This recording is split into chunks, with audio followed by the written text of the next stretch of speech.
Theo's just been offered the same job, at the same salary, in 3 different countries: London, Berlin, and Amsterdam. On paper, the number is identical. He assumes that means the outcome will be too. He's wrong. And the reasons why are about to change how he thinks about every job offer he ever looks at again. Phase 1. Home ground. Start with what Theo already knows. In the UK, income above £12,570 is taxed at 20%, rising to 40% above £50,270. National insurance adds more on top of that. For housing, London rent for a typical 1-bedroom flat runs close to £2,200 a month, meaning a huge share of take-home pay in the capital goes straight to a landlord before anything else gets touched. Phase 2. The German trade. Now the same salary moved to Germany.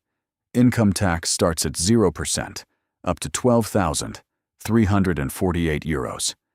Then it climbs progressively, 14% at the bottom of the scale, up to 42% in the main band, only reaching 45% above €277,000, a threshold most people will never cross. On top of income tax, employees pay roughly 20% in mandatory social contributions: pension, health, unemployment, and long-term care insurance, all combined into one deduction. It sounds steep, but that number is doing more work than UK national insurance does. It's funding a notably more comprehensive safety net, and critically, it already includes health insurance completely. For rent, this is where Germany pulls ahead sharply. A 1-bedroom apartment in Berlin typically runs somewhere between €1,000 and €1,300 a month, roughly half of what the same category of flat costs in London. Phase 3. The Dutch twist. Same salary again, now in the Netherlands. The tax system works differently.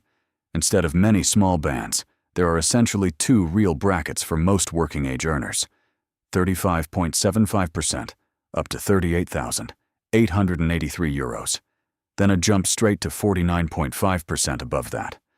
That top rate looks brutal on its own, but it already bundles in social insurance contributions, so it's not directly comparable to looking at UK or German income tax alone. Here's a detail almost nobody accounts for. Unlike Germany, health insurance in the Netherlands isn't included in that payroll deduction. It's a separate, mandatory monthly premium, averaging around €159 a month, that comes directly out of what's already left after tax. And here's the piece that changes everything for someone in Theo's exact position: the 30% ruling. Qualifying expats, recruited from outside the Netherlands, meeting a minimum salary threshold, can have 30% of their salary treated as completely tax-free. On a real salary, that can mean thousands of euros saved every single year, for up to 5 years. The catch: Amsterdam rent is the steepest of all 3 cities in this comparison. A typical 1-bedroom runs close to €1,900 a month. Phase 4. The real math. Let's actually run this the way Theo did. Say the offer is $60,000 a year, in local currency, in all 3 cities. Quick note before the numbers. These are simplified, ballpark estimates. Real take-home pay depends on personal circumstances, so always check an official calculator, like gov.uk or a Dutch or German tax tool, before making a real decision. In London, after income tax and national insurance, Theo would take home somewhere around £3,780 a month. Subtract £2,200 for rent, and he's left with roughly £1,580 for everything else.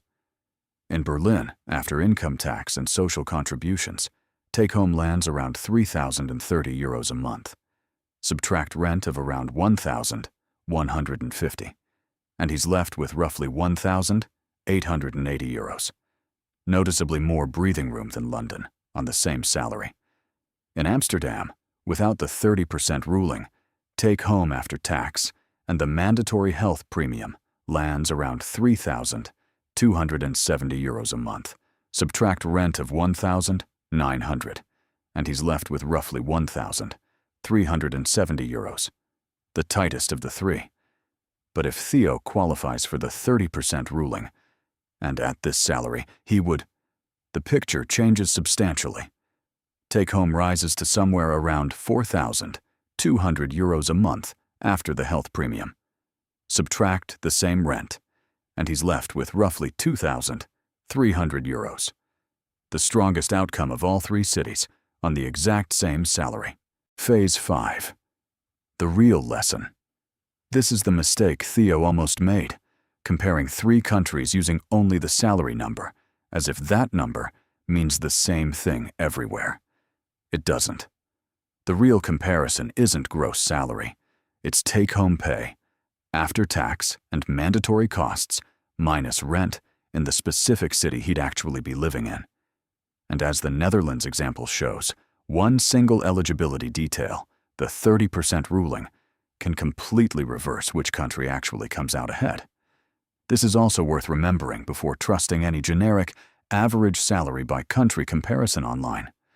Those rarely account for exactly how much of that salary a real person actually keeps, or whether they qualify for the specific rules that change everything. So here's the full picture. The same salary in the UK, Germany, and the Netherlands can produce three genuinely different outcomes. And which one wins isn't fixed.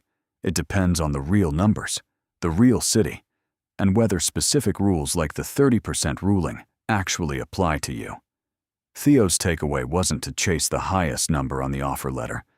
It was to actually do the maths, real take-home, real rent, real eligibility, before deciding anything.